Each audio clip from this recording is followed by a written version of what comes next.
Welcome to our program, General Petraeus. It is a pleasure to speak with you in Kyiv as Russia still attacks Ukraine with missiles and drones.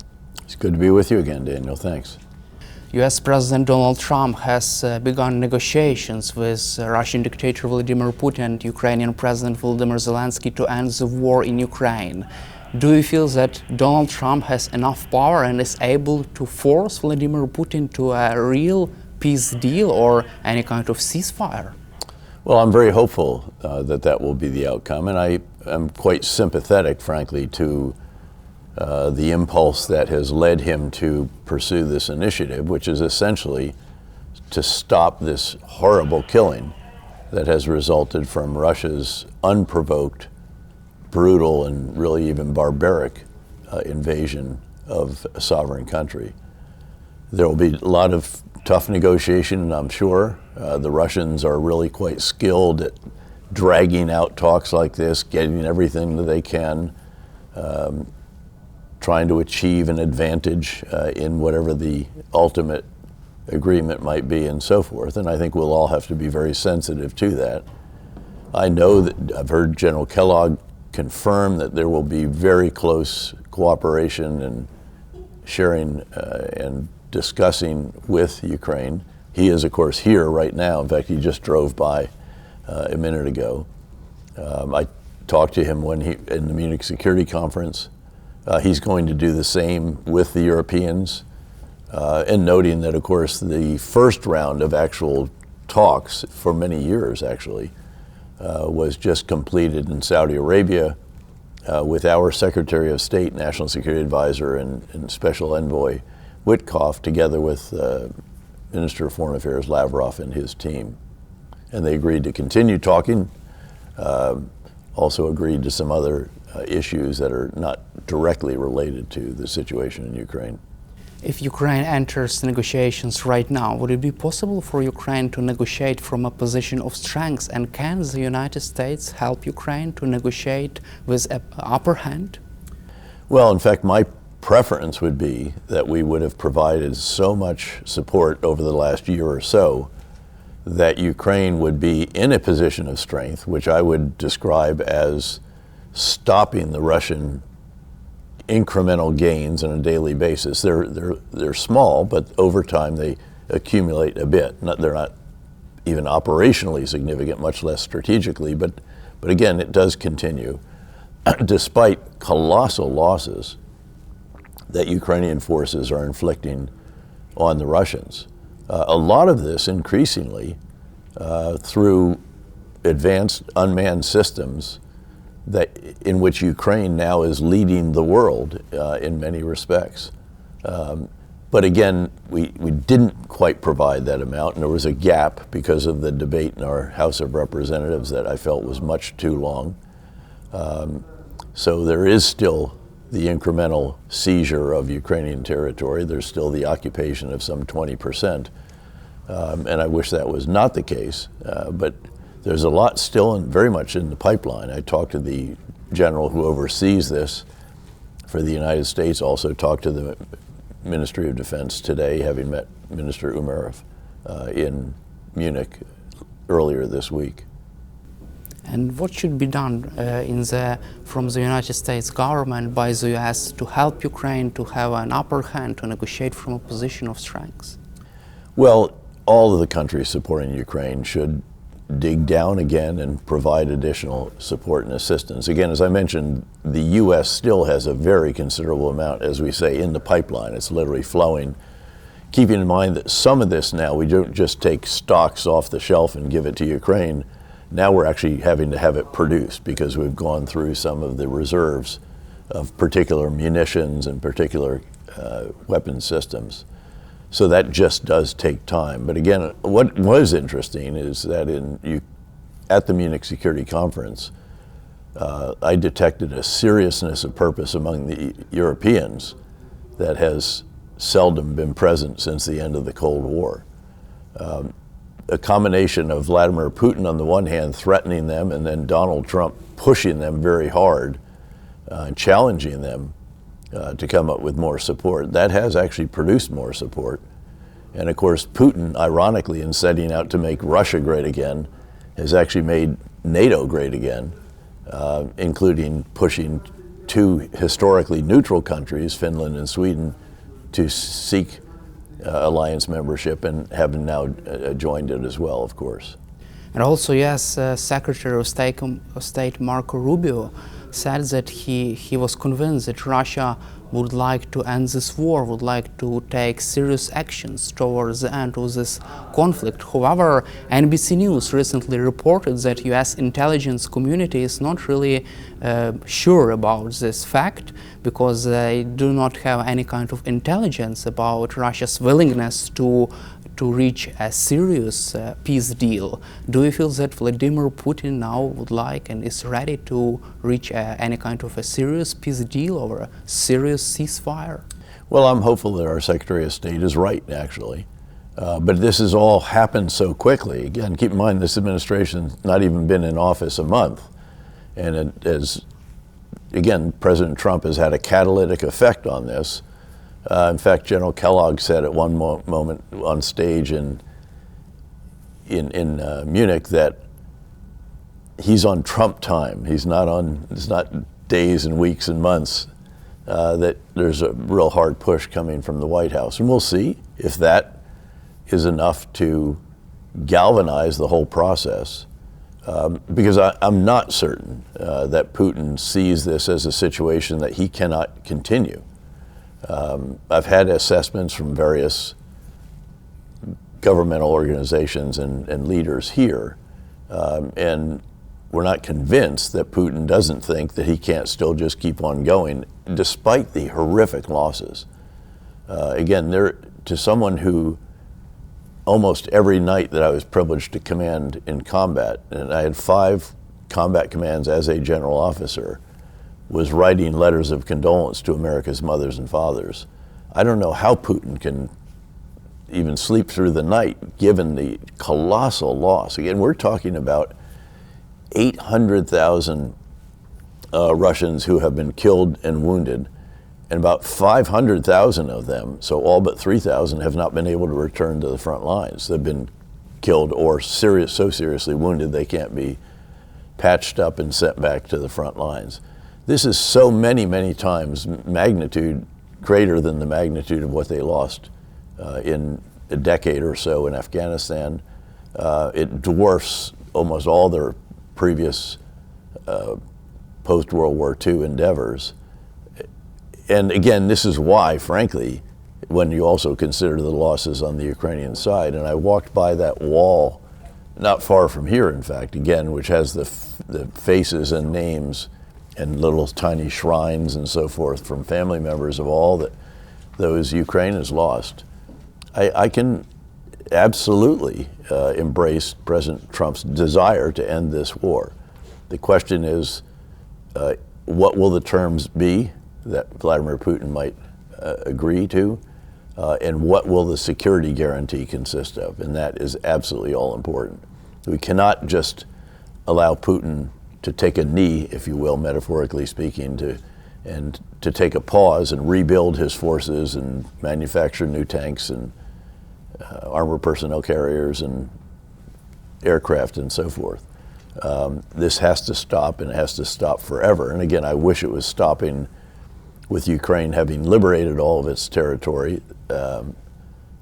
Tragically, that is not a realistic aspiration at this moment, although I think it is realistic to hope that as part of the process, the U.S. will provide more for Ukraine, Europeans will come through and provide more for Ukraine, and that there can be a force assembled that can perform whatever tasks are required should there be a violation of the ceasefire by Russia. You just mentioned about the peacekeeping forces, this big idea about deploying to the front lines peacekeeping mission.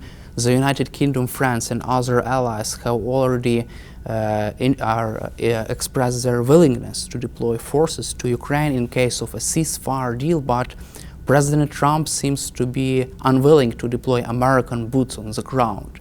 Would it be possible for European allies to conduct this mission, and could this mission be credible without American boots on the ground? Well, first of all, I don't think it should be called a peacekeeping force. If Russia stops shooting at Ukraine and stops the ground attacks, peace is going to break out very quickly, and the Ukrainian security forces of all different types are more than capable of maintaining the peace. So this is not Bosnia, and I spent a year in Bosnia or Haiti or some other locations where you really needed a force to come in with real muscle to ensure that the different warring factions, in Bosnia, of course, there were 3 major groups that had been fighting each other. You don't need that here. Again, Ukrainian police, security, and other forces can more than handle that task. What you do need is a capability to validate or identify a ceasefire violation, and then you need a force that can respond appropriately as a result of that action. I don't even think you actually have to have boots on the ground to verify a violation. I think we can do that with an architecture of intelligence, surveillance, and reconnaissance platforms and capabilities. You can argue that it would be nice to have a force on the ground in Ukraine, although there's some arguments against that, such as getting involved in direct fighting that just can escalate you don't know where. So I think first and foremost, there has to be a determination of what will the political authority be, which countries will participate. I'd love to see a U.S. general officer commanding it, dual-hatted as a NATO commander and a U.S. commander. And again, as a 1-star, 3-star, 4-star in combat, I held dual positions. I'd like to see that in this case. I'd like to see the U.S. be the foundation of the organization, all of which is very possible without U.S. boots on the ground. In fact, I can make a case again for why you may well not want to do that. But of course, first and foremost, again, what is the mission of that force? It's what a military commander will ask. What are the conditions that have to be met to take the action that is contemplated? And I'd also note that the response to a ceasefire violation by Russia should include not just military action. It should include seizure of the $300 billion of frozen assets in European banks. It could include a path to NATO for Ukraine, which probably won't be allowed as part of the agreement. It could include imposition of harsher sanctions, diplomatic actions. There's quite a menu of actions that should be part of the response, not just, again, military. But again, there's endless details. Every conceivable action has to be considered and in advance so that a violation of the ceasefire from Belarus, an ambiguous situation, and you know the Russians are very good at taking action that is either unattributed or ambiguous or difficult to deal with by the other side. So there's going to have to be a huge amount of serious thinking, serious conceptual work, and then of course determining which countries will be part of this, who would lead it, what would be it's ideal if you have an existing headquarters on which you can build the NATO structure or the probably multinational force structure if maybe one of the NATO countries doesn't approve this. But that's an awful lot of details there. The key is that the security guarantee has to be absolute, and it has to be so much so that it provides for an enduring, a durable peace, a durable ceasefire, if you will. That is the key. And Ukraine, understandably, has to really insist on that.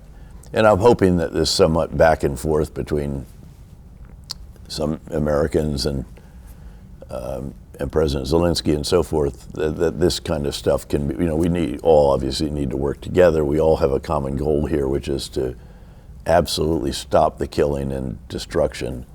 And there will be lots of other elements in this, but at the end of the day, perhaps because I look at things through a military lens, the security guarantee is the most important component.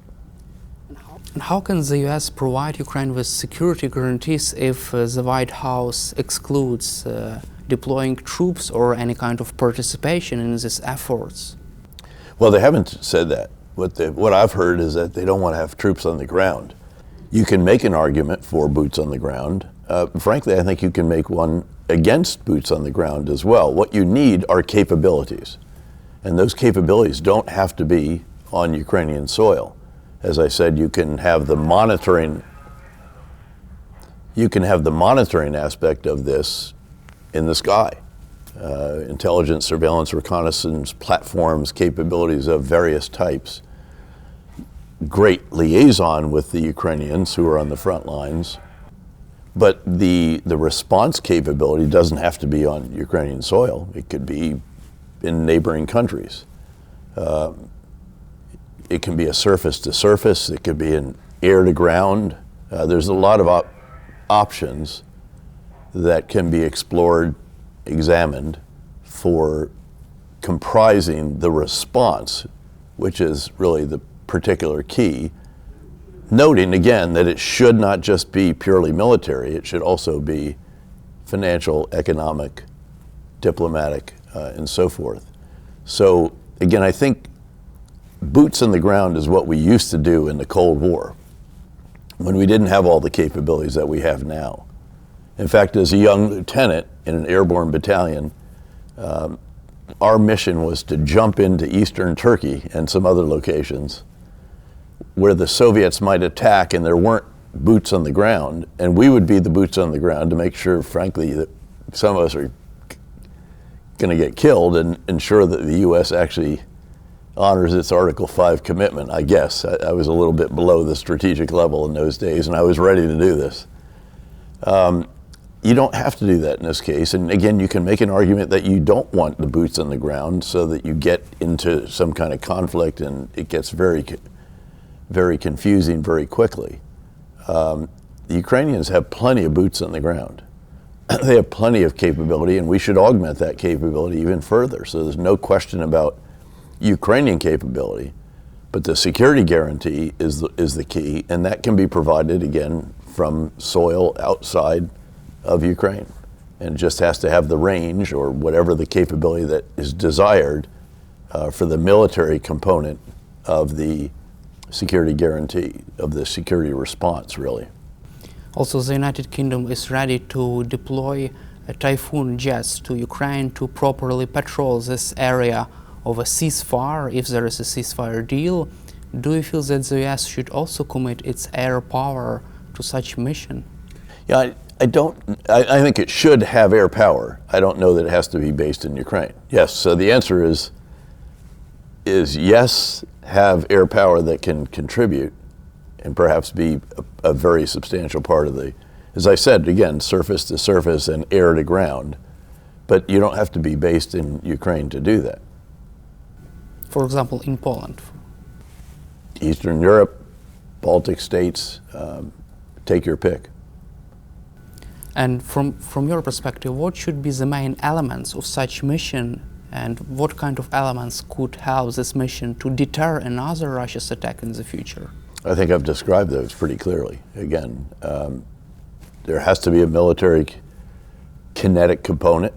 I've laid out the options that you could employ, and then there should be the other components, the financial, the economic, the diplomatic. US President Donald Trump said that Ukraine could have made a deal earlier.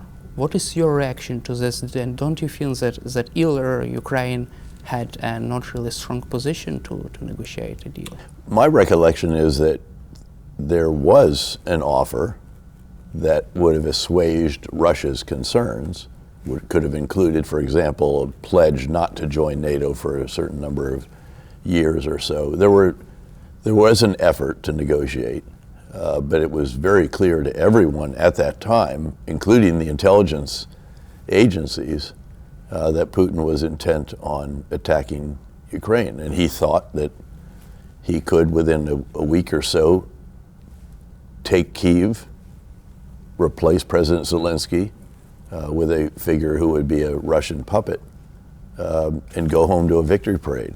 And he obviously dramatically underestimated the capabilities of Ukrainian professional and reserve and National Guard forces. the creativity, the tenacity, the courage, the innovativeness, all of these qualities, I think he clearly did not appreciate. And he also obviously overestimated enormously the professional qualities of his own force, which did not appear to me to be at all well trained, not that well equipped. Remember, the radios were interesting. We have radios that operate on FM, so it doesn't broadcast that widely. The communications are encrypted and frequency hopping, so even if you can find it briefly, you can't keep up or know where it went. The Russians have none of that. They were on HF, which broadcasts very widely, single channel, unencrypted. So any Ukrainian with a police scanner can find that, lock onto it. If they're saying bad things about their officers, you record it and then put it on social media, and then you just jam it by transmitting on top of it. And you'll recall then the Russians tried to use cell phones, and then the Ukrainians shut off access of Russian cell phone numbers to the telecom system. Then they stole Ukrainian iPhones, and then the Ukrainians used Find My iPhone and actually shot at him. So again, it was really very, very unimpressive at the outset. But to be fair, despite all the incredible qualities of Ukraine's leadership, starting at the very top and continuing all the way down to the junior soldiers, Ukraine is heavily outgunned and it's heavily outmanned. U.S. Secretary of Defense Pete Hegseth ruled out membership for in NATO for Ukraine. Some people see this as concessions to Putin even before the beginning of negotiations. What is your reaction to this?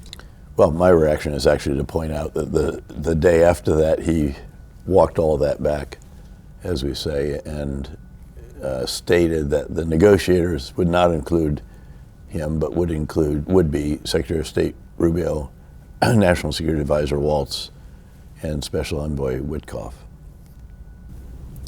Thank you, General Petraeus, for your time and for your support for Good Ukraine, to be with you again. And glory to Ukraine. Glory to Ukraine. Slava Ukraine. Thanks, Dan. Slava, thank you.